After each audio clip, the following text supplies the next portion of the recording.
மதத்தை கடந்து மனிதம் நிரம்பிய இடமாக இருக்கிறது டெல்லி விவசாயிகளின் போராட்டக் களம். இந்துக்கள், இஸ்லாமியர்கள், சீக்கியர்கள் என அனைவரும் ஒருவருக்கொருவர் உணவு பரிமாறிக்கொண்டு இந்தியா பன்முகத்தன்மை கொண்ட நாடு என்பதற்கு உதாரணமாக திகழ்கின்றனர். வேளாண் சட்டங்களுக்கு எதிரான தீவிரம் போராட்ட களத்தில் காணப்படும் அதே வேளையில் அழகான சில காட்சிகளையும் நம்மால் பார்க்க முடிகிறது.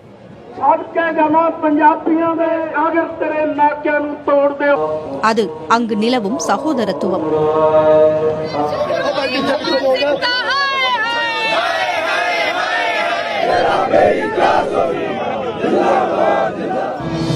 இங்கு உணவு வழங்கிக் கொண்டிருப்பவர்கள் கேரள இஸ்லாமிய கலாச்சார குழுவைச் சேர்ந்தவர்கள். டெல்லியில் ஓக்லா என்ற இடத்தில் உள்ள கிளை அலுவலகத்தில் உணவு சமைத்து அதை வாகனத்தில் கொண்டு போராட்டத்தில் ஈடுபட்டுள்ள விவசாயிகளுக்கு வழங்கி வருகிறார்கள். இதற்காக தினமும் 80 கிலோமீட்டருக்கு மேல் பயணம் மேற்கொள்கிறார்கள்.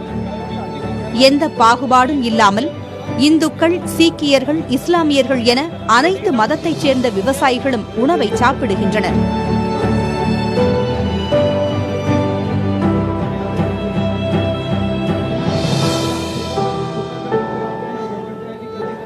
ये हम 6 दिन से लगातार पंडाल लगा रहे हैं, रोड फ्रूट वगैरह डिस्ट्रीब्यूट कर रहे हैं. किसानों की ही लड़ाई नहीं है, ये आज पूरे हिंदुस्तान की लड़ाई है. हिंदुस्तान के हर उस नागरिक की लड़ाई है जो मजदूर है, किसान है. आज जो लड़ाई है किसी हिंदू से, मुस्लिम से, सिख से, ईसाई से नहीं है. आज जो लड़ाई है वो सरकार से है, प्रशासन से है. சீக்கியர்களின் புனித தலமான குருத்வாராவில் இருந்தும் உணவு சமைக்கப்பட்டு விநியோகிக்கப்படுகிறது. குருத்வாராவில் சமைக்கப்பட்ட உணவை சீக்கியர்களுக்கு மட்டும்தான் வழங்குவோம் என்று யாரும் சொல்வதில்லை. இதை சாப்பிட மாட்டோம் என்று இந்துவோ இஸ்லாமியரோ மறுப்பதும் இல்லை.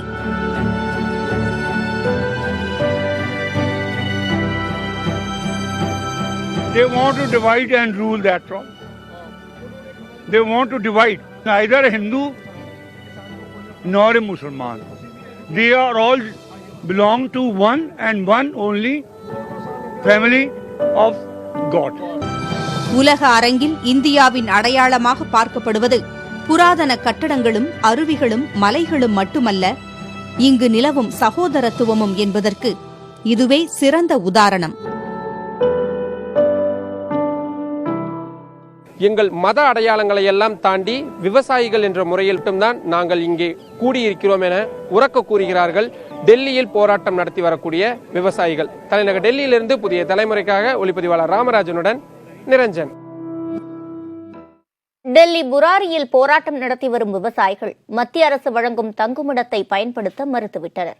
வேளாண் சட்டங்களை வாபஸ் பெற கோரி டெல்லியின் எல்லைப் பகுதியிலும் புராரியில் உள்ள நிராங்காரி மைதானத்திலும் விவசாயிகள் போராட்டம் நடத்தி வருகின்றனர்.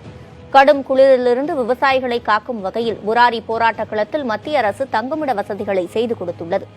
அந்த வசதிகளை பயன்படுத்தப் போவதில்லை என விவசாயிகள் தெரிவித்துள்ளனர்.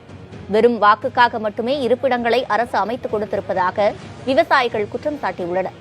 வசதிகளை விவசாயிகள் புறக்கணித்திருப்பதால் மத்திய அரசு அமைத்த தங்குமிடங்கள் ஆட்கள் யாரும் இன்றி வெறிச்சோடி காணப்படுகின்றன.